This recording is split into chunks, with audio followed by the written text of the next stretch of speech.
السلام عليكم ورحمة الله وبركاته. أتمنى يا جماعة تكونوا بخير. هل عاجبك شكل فرقتك في الملعب يا كابتن حسين؟ هل أنت ومجلسك الكرافتات اللي بيحضروا كل ماتش مبسوطين؟ شايفين الجو منعش وجميل؟ بتتبسطوا لما الجمهور كل ماتش يزفكوا ويطلعكوا مسرح كل ماتش، ولا أنت فالح تتقمص وتمشي يا كابتن حسين؟ فهمنا يا كابتن حسين. ماتش بيراميدز الجمهور رمى ازايز. المره الجايه هيعملوا في امكم ايه لو في تعثر تاني؟ ولا في خطه، ولا في بلان للمستقبل، ولا في شغل بيتعمل، ولا في لجنه كوره. امال انتوا قاعدين بتخططوا ايه بقى للي جاي؟ يعني افرض مره جروس صح الصبح قال لك انا ايه، انا ماشي. يا عم فكك من دوت. لو في لعيب جه قال لك انا مش قاعد، انتوا مش هتجددوا لي وعايز امشي، انتوا هتتصرفوا معاه ازاي؟ انتوا كلام لا افعال. لا عملتوا قرار صح في ملف الكوره، وحتى لما بتاخدوا قرار صح قرار مش مدروس، وقرار بيفشخنا احنا كفريق، وبيفشخك انت، والجمهور بيستلمك انت يا كابتن حسين، لان انت المسؤول قدامي. لان ده عندنا الجنرال مش موجود دلوقتي، مش ظاهر في الصوره، نط من المركب وسابكوا ولا ايه؟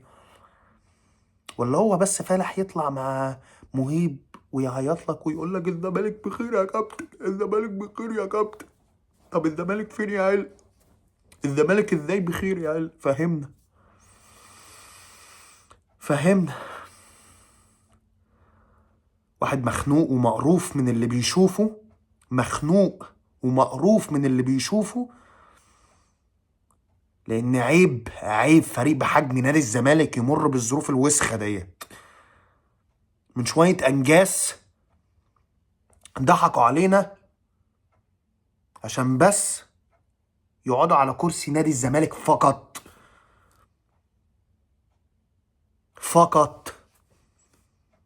دعمناكوا وهتفنا لكوا، ما شفناش منكوا قرار واحد صح.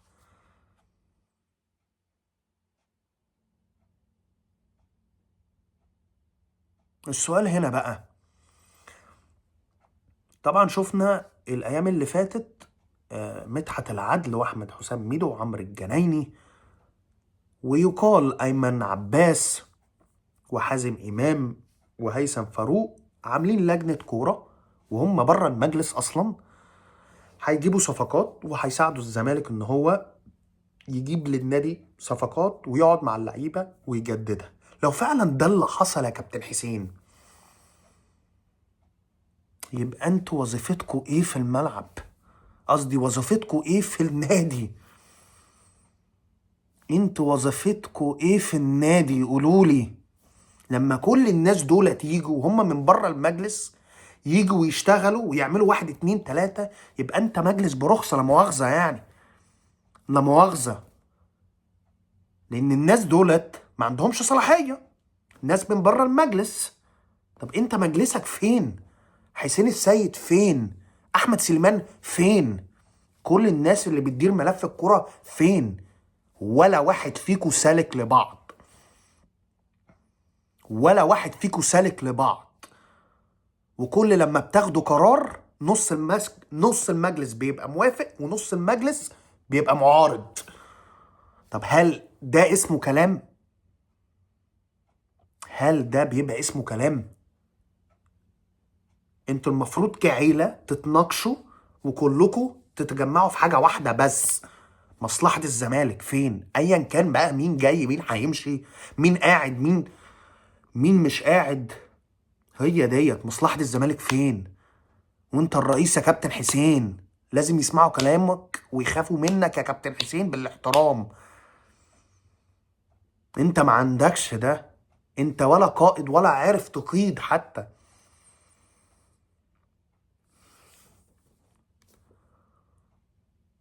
فيعني الموضوع مؤسف، والموضوع يعني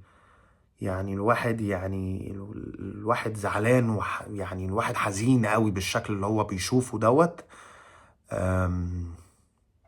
لازم يبقى المجلس دوت عارف هو عايز ايه، وعارف هو عايز يوصل لايه،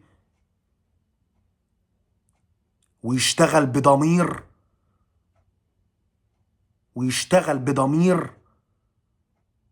بدل ما هو في نادي الزمالك بيشتغل عشان مصلحة تانية، مش عشان مصلحة الجمهور ومصلحة النادي.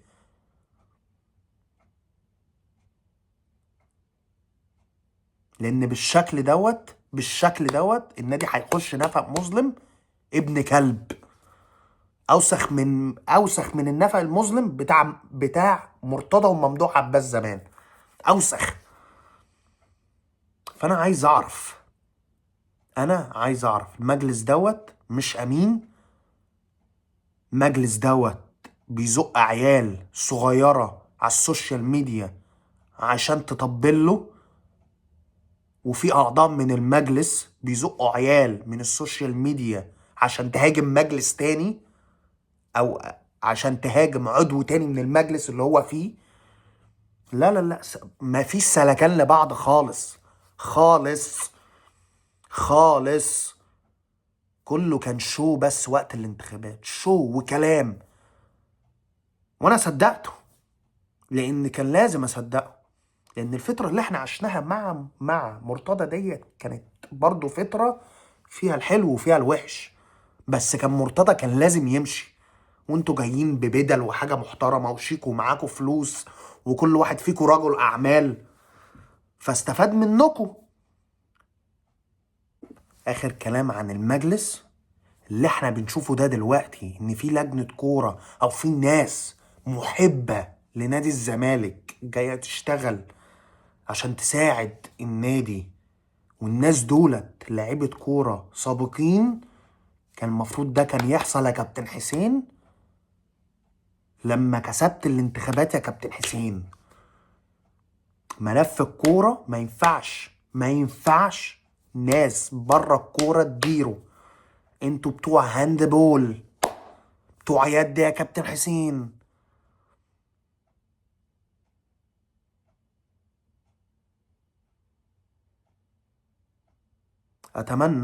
اتمنى عمرو الجنايني والناس دولت اللي جايين ويشتغلوا ونبطل كلام شويه، هم يبطلوا كلام شويه.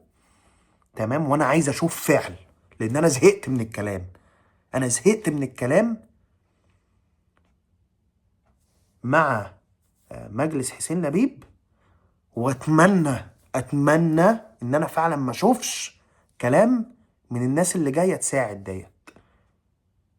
الناس ديت نفسي ان هي تساعد بدون ما تديلي وعود مزيفه، تشتغل في صمت وتساعد النادي في صمت. ده اللي انا عايزه، غير كده يبقى الزمالك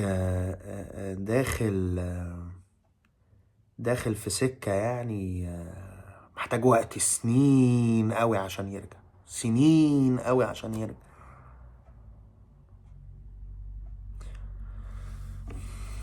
شوط اول كان شوط ممتاز من جروس، عرفت تجاري بيراميدز ازاي في الملعب، قفلت خط دفاعك ورا، لعبت على المرتدات، كان في مساحات في خط دفاع بيراميدز، رحت بهجمتين ثلاثة ما عرفتش تخلص.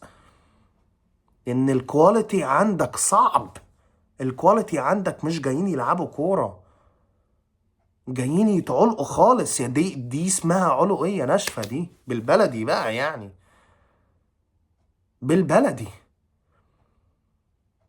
زيزو بقاله فترة كبيرة جدا بيعجن في الملعب.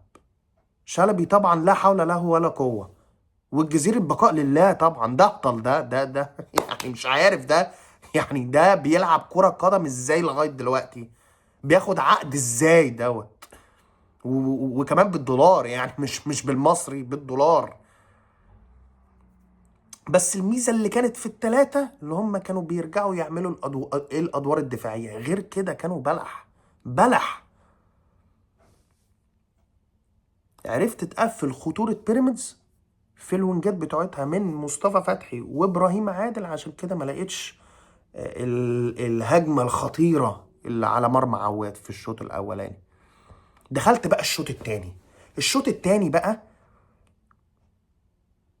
عبد الله السعيد اتصاب، وعبد الله السعيد الدينامو بتاعك، الدينامو اللي في الدينامو اللي في الملعب، بيعرف ينقل لك اللعب من ورا لقدام، يضرب خط دفاع بيراميدز بلونج باس او بشورت باس، بيعرف يوديك للجون.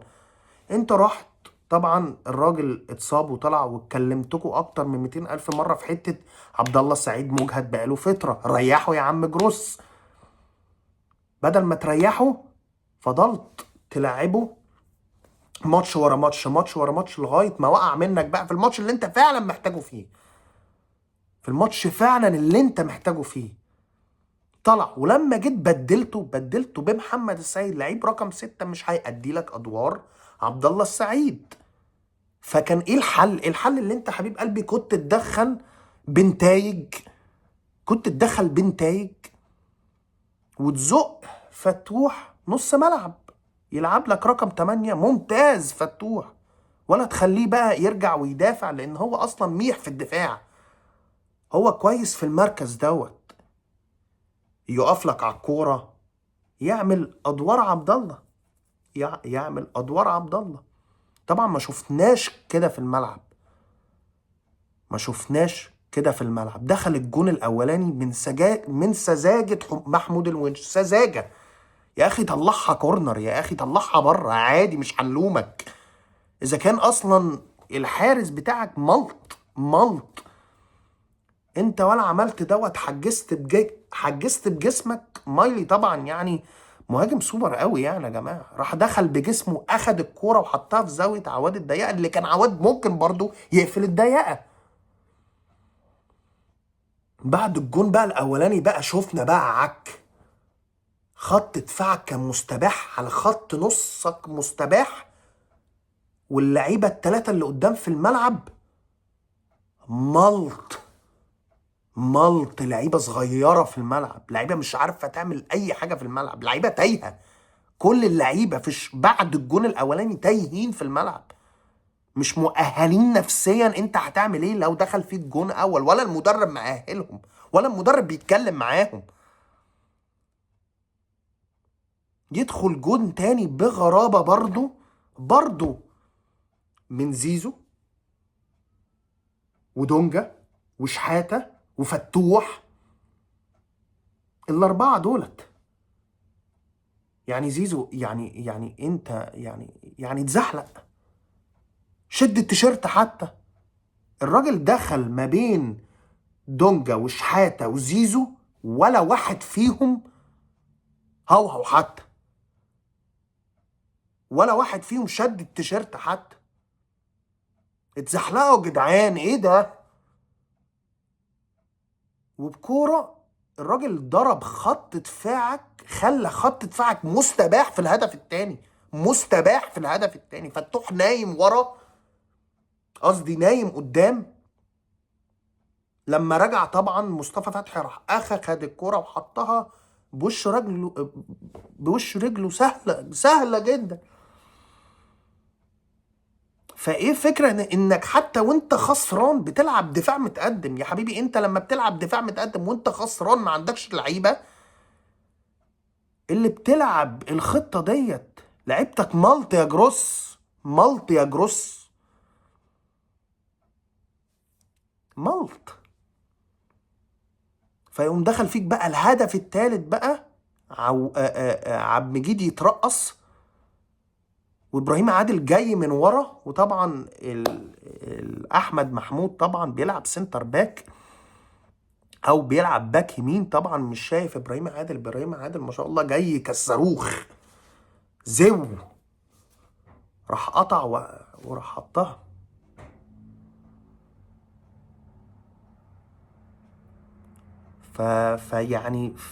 فالواحد مش مستغرب، يعني الواحد مستغرب الفرقه دي مش مؤهله نفسيا في الماتشات الكبيره والصغيره.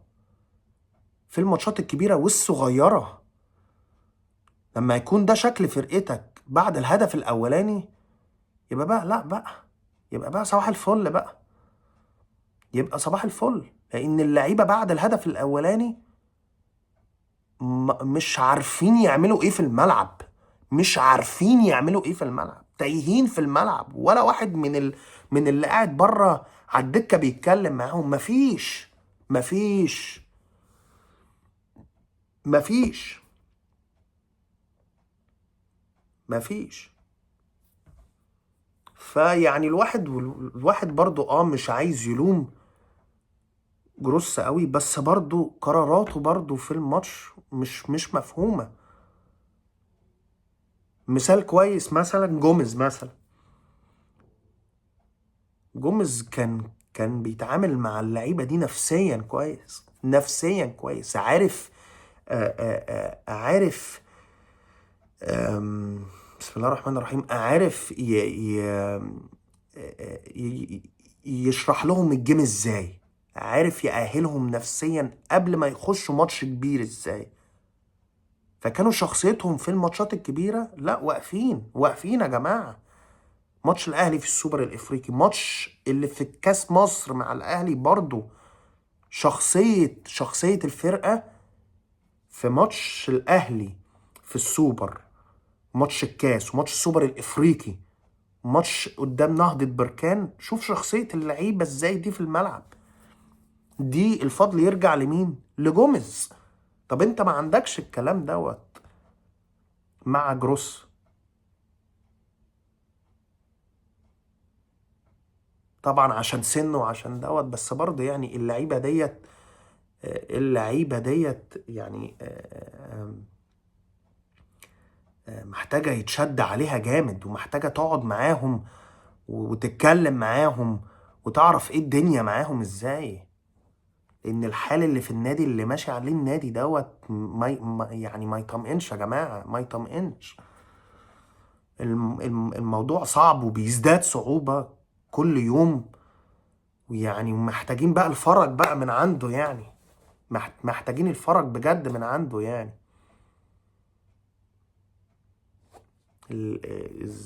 الزمالك محتاج سنتر باك، محتاج حارس، محتاج باك يمين، محتاج 2 لعيب رقم 6، محتاج لعيب رقم 8، محتاج وينج شمال، محتاج وينج يمين، محتاج مهاجم. احنا محتاجين فرقة يا جماعة،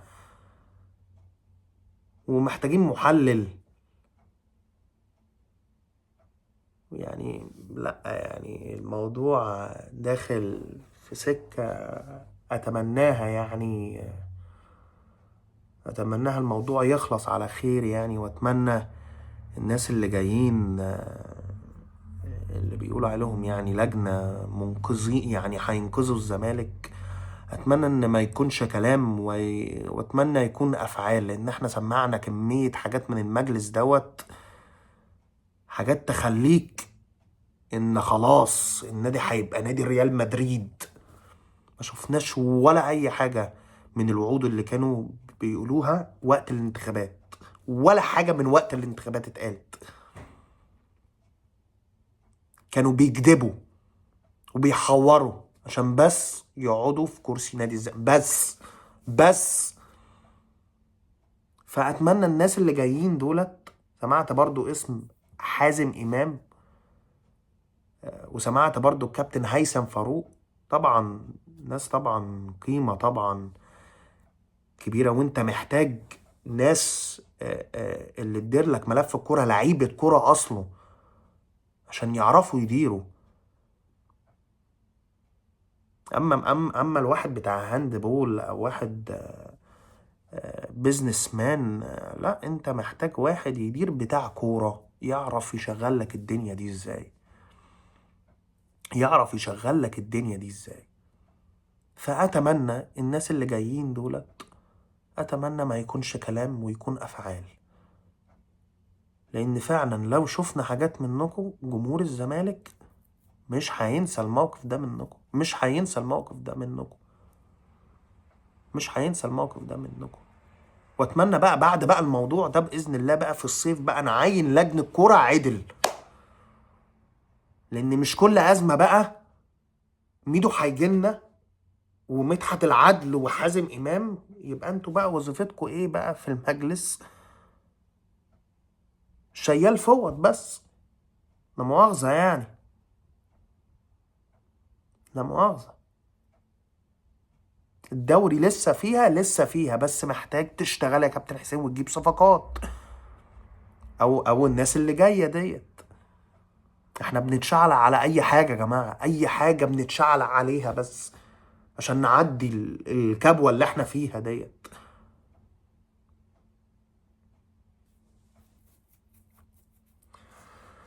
موضوع زيزو ومشكله زيزو مع الجمهور. وانا هنا من حق الجمهور انه ينتقد، بس برضو المجلس ودي هنا فعلا انا يعني انا هنا عايز بس اتكلم في نقطة. مشكلة زيزو والجمهور، وهنا عايز ادخل المجلس برضو لان المجلس هو سبب المشكلة دي، هو سبب اللي احنا فيه ده حاليا في حوار زيزو. ليه في حوار زيزو؟ هفهمك. مجلس لبيب، لا عارف يجدد للاعب، لا عارف يطلع يصارح جمهوره ويقول لهم يا جماعة زيزو طالب الرقم دوت وانا في مقدرتي دوت ومش هعرف ادفع له. هو مش قادر يعمل دوت، ولا قادر يواجهك، ولا قادر يواجهك، بل بالعكس ده بيزق شوية عيال عشان بس يهاجموا اللاعب على السوشيال ميديا. شغل مرتضى وطارق حامد ولاعيبة تانية كتيرة يعني. ففي ظل أداء المجلس المخزي العار دوت، نفسي فعلا يطلع ويصارحنا، بس هو جبان، هو جبان، هو جبان. من حق الجمهور انه ينتقد زيزو، من حقه. زيزو لعيب كبير، لعيب كبير لازم يستحمل ما يردش على الجمهور، طبعا طبعا طبعا.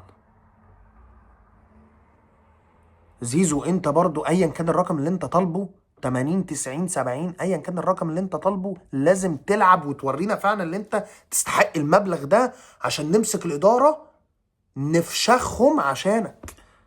سهله اهي. بس انت بتطالب 80 مليون او ايا كان المبلغ كام وانت اداك في الملعب كده، لا ما هم برضو هيهاجموك برضو يا زيزو، برضو هيهاجموا ابوك برضو يعني. نفس مثال محمد صلاح مع الليفر.